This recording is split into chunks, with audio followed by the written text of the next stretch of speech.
सज्जनों ते मित्रों, भैनों ते भराओ, अज्ज दी इस खास वार्ता च अस तुंदा शुक्र अदा करने आं कि एक बारी परतियै तुस साढ़ी इस वार्ता गी सुनने गित्ते अपने यूट्यूब उप्पर बाकी प्रोग्राम छोड़ियै इस प्रोग्राम की इस वार्ता की सुने करदे हो। सज्जनों, खास सुनने आह्ली गल्ल एह् आ ते खास सुनाने आह्ली गल्ल अज्ज दे रोज एह् आ, खास एक मुद्दा है, खास एक विचार है कि जेह्का अज्ज अ'ऊं तुंदे कन्नै सांझा करना चाह्न्नां। एक बड़ी परानी क्हावत है ना कि जि'यां करे कोई ते भरे कोई, मतलब कसूर कुसै माह्नुए दा ते उस कसूर उस गलती दा हरजाना कोई दूआ माह्नू भरे। इक बारी दी गल्ल है कि एक माह्नू अपना ढाबा खोलेआ, होटल खोलेआ, पर उहदे ढाबे उप्पर रुट्टी खाने आह्ले लोकें दी जेह्की तैदाद ही ओह् बड़ी घट्ट ही। बड़े सारे घट्ट लोग उहदी दुकान उप्पर ढाबे उप्पर आइयै रुट्टी खंदे हे। इक दिन उसी एक चलाकी सूझी, जेह्के ढाबे दा मालक हा, उन्नै ढाबे दे बाह्र इक इश्तेहार उप्पर बड्डे बड्डे अक्खरें च लिखेआ कि रुट्टी तुस खाओ ते पैसे जेह्का है, तुहाड़ी रुट्टी दे जे पैसे जेह्के न ओह् तुहाड़ा पोतरा देग।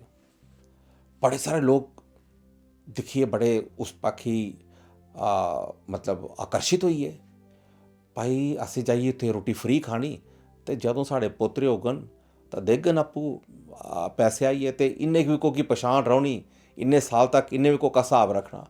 तो बड़े सारे लोग जाइए उत्थे रुट्टी खाना लगे उस्से इश्तेहार गी पढ़िए कि रुट्टी तुस खाओ ते पैसे तुंदा पोतरा देग। बड़े सारे लोग जंदे हे और उत्थे पेट भरियै रज्जियै रुट्टी खानी, और जिसलै रुट्टी खाइयै ओह् हत्थ धोइयै और जाना लगदे हे तां मालक केह् करदा हा, उं'दे कोला पैसे मंगदा, भाई रुट्टी दे पैसे देओ। ओह् लोग केह् करदे हे कि उसी गलांदे, दिक्ख तूं बाह्र इश्तेहार लिखा दा कि रुट्टी तुस खाओ ते पैसे तुंदा पोतरा देग। ओह् मालक गलांदा, महाराज अ'ऊं तुहाड़ी रुट्टी दे पैसे थोड़े तुंदे कोला मंगे करना, अ'ऊं ओह् पैसे मंगे करना है कि जेह्के तुहाड़े दादू ने इत्थै आइयै रुट्टी खाद्धी दी है, तुस उं'दे पैसे देओ। तुहाड़ी रुट्टी दे पैसे तां तुंदे पोतरे देङन, तुस अपने दादू दी रुट्टी दे पैसे देओ।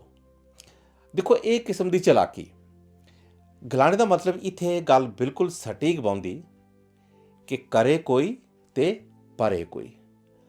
सज्जनों, अज्ज अ'ऊं इ'यै गल्ल तुंदे कन्नै सांझी करना चाह्न्नां कि शुक्रवार दा ध्याड़ा, खास करियै गुड फ्राइडे दा जेह्का ध्याड़ा है, जिसी अस नेक शुक्रवार गलाने आं, भला शुक्रवार गलाने आं, इस ध्याड़े दा अर्थ केह् आ, एह्दा मतलब केह् आ कि गुड फ्राइडे गी एक ऐसे दिन गी कि जदूं प्रभु यीशु मसीह ने सारी मानव जाति गित्ते अपने प्राण दित्ते न, उ'नेंगी बेहद दुख चुकना पे, कष्ट चुकना पे, सिर उप्पर कंडे दा ताज है, हत्थें ते पैरें च मोटे मोटे कीले न, ओह् सूलिया उप्पर टंगोए दे न।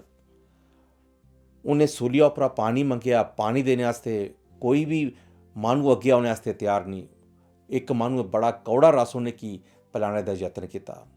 बेहद दुख और पीड़ा दे बिच ओह् सलीबा उप्पर टंगोए दे हे।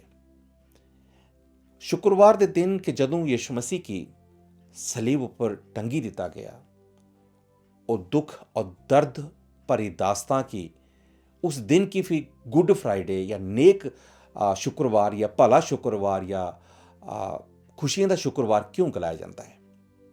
आज सज्जनों, किश इन्हें के खास गल्लें कि अ'ऊं तुंदे सामने सांझा करना चाहना। दिक्खो, पवित्र शास्त्र बाइबल च करंथियों दी पहली किताब और उहदे 15 बाब दे 3 और 4 वचन च परमेश्वर दे भगत पौलुस इत्थे एक खास गल गलांदे न। ओह् लिखदे न कि इस करियै मैं सारे थमां पैह्लें तुंदे तकर उ'ऐ गल्ल पजाई कि जेह्की मेरे तकर पुज्जी, कि प्रभु यीशु मसीह पवित्र शास्त्र बाइबल दे मुताबक साढ़े पापें लेई ओह् मरी गे ते ओह् त्रिये रोज परतियै ओह् जिंदा होई गे। पवित्र शास्त्र दे मुताबक गै ओह् परतियै त्रिये रोज ओह् मुर्दें चा जिंदा होई गे। सज्जनों, जेकर असें प्रभु यीशु हुंदी सलीबी मौत दे स्हेई मतलब गी समझना है ਤਾਂ ਫਿਰ असें कि इस गल्ला की भी समझना लोड़चदा है कि प्रभु यीशु मसीह ने आखिर इन्ना दुख की चुकिया। प्रभु यीशु मसीह ने उस सलीबी मौत की अपने गले कने लाई लेता कि जे कि बेहद दुख और दर्द और कष्ट कने भरी दी मौत ही, बेहद ज़्यादा दुख कने भरी दी मौत ही। क्यों प्रभु यीशु मसीह ने उस मौत की अपने गले कने लाया? सजनों, इस सलीब की जानने को पहले, प्रभु यीशु दे इस दुख की कष्ट की जानने तो पहले असें कि मानव जाति दे इतिहास उपर, उहदे हालात उपर गौर करना बड़ी के जरूरी गल है। एक गल, इस गल की शुरुआत, इस माहौल की शुरुआत उत्थों होंदी है कि जदों परमेश्वर ने 5 दिन च सारी सृष्टि की रचना की। सूरज, चंद, तारे, पेड़ पौधे, हर एक जानवर, जीव जंतु परमेश्वर ने बनाया 5 दिन च। 6वें दिन परमेश्वर ने मानव की बनाया, और सिर्फ उन्हें मानव नहीं बनाया। पवित्र शास्त्र च लिखा था है कि परमेश्वर ने यह गलाया कि आओ आसमानों की अपने न्याय, यानी कि परमेश्वर न्याय बनाचे। मानव की परमेश्वर ने अपने न्याय बनाया, अपना स्वरूप दिता, अपनी शक्ल दी, अपनी सोच और समझ दी, अपना अख्तियार देता। मतलब परमेश्वर की फोटो कापी, डुट्टो कापी करिए बनाया। सिर्फ इन्ना ही नहीं, परमेश्वर ने मानव जाति के रहने वास्ते इस धरती उपर एक बेहद खूबसूरत जगह बनाई, जिसे अस अदन का बाग गलाने।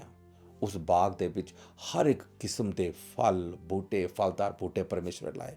परमेश्वर ने आदम तो उसकी घरवाली हवा की गलाया कि तू जेका मर्जी फल चाहे तो खाई सकना, स्वाए एक फल दे। उस फल की तू नहीं खाया, बाकी तू जो मर्जी, जिन्ना मर्जी, जेका मर्जी फल खाना चाहना तू खाई सकना। पर हाँ, इस गल का चेता रखिया कि जिस दिन तू इस फल की खागा उससे दिन तेरी मौत हो जा, जेका ठाका दा फल हा। कई साल आदम और हवा उस बाग च, अदन दे बाग च खुशी कने रौंदे रहे, उस बाग च काम काज करते रहे। लेकिन सज्जनों, एक दुख दी घड़ी तदों आई, एक हादसा तदों होया कि जदों आदम और हवा परमेश्वर दे ठाके दे उस फल की, परमेश्वर दे जे के मना किते दे उस काम की, उन्हें उस काम की मुँहजोरी करने किता, उन्हें जिद करने किता, उन्हें जानी बुझिए किता। और जियां ही उन्हें उस काम की किता, उस फल की खादा के जेका परमेश्वर ने उन्हें की खाने किते ठाके दा हा, उहदा अंजाम पता क्या होया कि आदम और हवा ने महसूस किया कि उनके शरीर नंगे न। गलाने का मतलब यह होया कि उनके जीवन च, उनके शरीर च, आत्मिक जीवन, मानसिक जीवन च, उनके शारीरिक जीवन च एक बहुत बड़ा बदलाव आया कि जिस क्षण उन्हें परमेश्वर के हुक्म की त्रोड़िया, परमेश्वर की आज्ञा की त्रोड़िया, बहुत बड़ा बदलाव होया। और उससे बदलाव के कारण वो मानव जाति, वो मानव जेका अविनाशी हा, जिदे उपर मौत का कोई अख्तियार नहीं था, वो मानव मौत के साए च पलना लगा। फिर सज्जनों, अस अगे दिखने आ कि उस जमाने च मानव की जी उम्र ही वो 900 साल कोला भी ज़्यादा, 900 साल कोला भी ज़्यादा ही। सारे कोला ज़्यादा उम्र वाला एक मानव का नाम है कि जिसका नाम मतुशेल है, 969 साल की उम्र है। पर जिन्नी ज़्यादा लंबी उम्र, उन्ना के ज़्यादा पाप, बुराई, दुष्टता मानव जाति के अंदर बढ़ना लगी। इन्नी ज़्यादा बुराई बढ़ना लगी कि एक समा ऐसा आया कि परमेश्वर ने मानव जाति की पानी का तूफान भेजिए ख़त्म करता।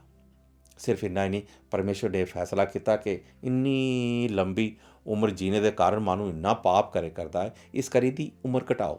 तो उसकी उम्र घटाइए 120 साल रखी।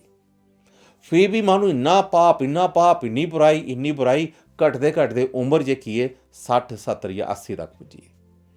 तो अगर सेहत ठीक नहीं होए मानू की, तो ये कोला थले ही उसकी जान पहले गै चली जाती। गलाने का मतलब सज्जनों है कि पाप का प्रभाव, पाप का असर मानव जाति पर इन्ना ज़्यादा खतरनाक तरीके करने पे गया कि जिदे कारण जिदा असर यह होया कि मानव शारीरिक तौर पर, मानसिक तौर पर, आत्मिक तौर पर मौत का, पाप का गुलाम हो गया। और ये आत्मिक मौत जी की मानव के सीधा घसीटिए जन्म की अग च ले जान लगी। मेरे भैनों भराओ, इससे अग कोला बचाने वास्ते, इससे पाप की अग कोला बचाने वास्ते प्रभु यीशु मसीह इस दुनिया च आए। प्रभु यीशु ने अपने प्राण दिते, उस कीमत की चुकाया, उस दाम की चुकाया कि जेका पाप का दाम जेका था, जेकी पाप की कीमत थी, उस कीमत की यीशु मसीह ने सलीब उपर दिता। सजनों, अज बड़ी के सोचने वाली गल है कि इस गुड फ्राइडे के दिन अस अपने जीवन की परख च, जेकर असें अपना जीवन अज दिन तक यीशु मसीह की नहीं दिता, अस अपना जीवन प्रभु की देजे। कि जे पाप की कीमत प्रभु यीशु मसीह ने चुकाई उड़ी, सलीब उपर चुकाई उड़ी। अज वचन गल गलांदा है कि जेका मानू प्रभु यीशु मसीह पर विश्वास करेगा, वो नाश नहीं होग बल्कि सदा का जीवन हासिल करेगा। परमेश्वर अपने ने शुभ वचने करें तुझे सबनी की शैल सीज देन। जय मसीह की।